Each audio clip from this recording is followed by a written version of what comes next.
Richmond City, Delegate Bourne. Thank you, Mr. Speaker. Mr. Speaker, I rise for a motion. Gentleman has the floor.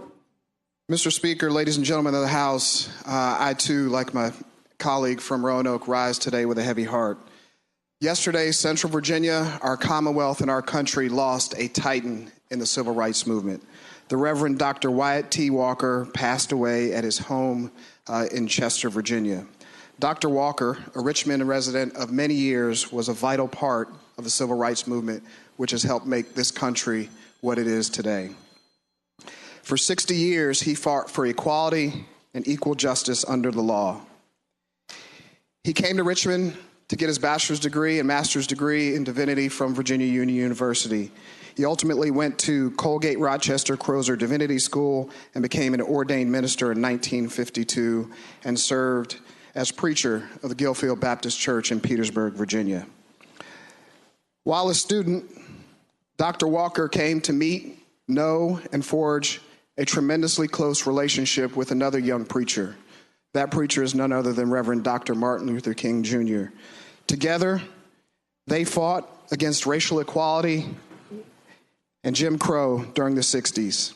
Dr. Walker joined the Southern Christian Leadership Conference in 1961 and went on to serve as its executive director in 1964.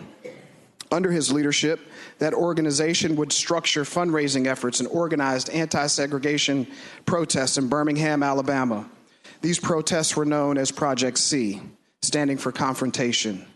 The project would later be considered the blueprint for civil rights movement all across the South. Amongst helping to pave the path for a movement that allows me and so many other of my colleagues to stand before you today on this House floor, Dr. Walker helped circulate the famous letter from Birmingham jail.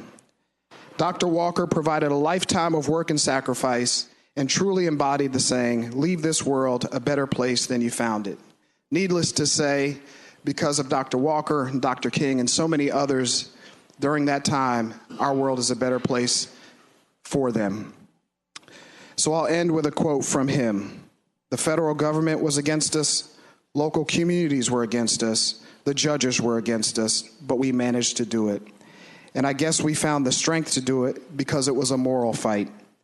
I was fully committed to nonviolence, and I believe with all my heart that for the civil rights movement to prove itself, its nonviolent actions had to work in Birmingham."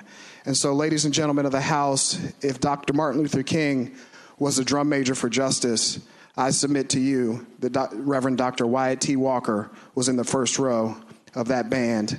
And so, Mr. Speaker, I move that when we adjourn today, we do so in the honor and memory of Reverend Dr. Wyatt Tee Walker.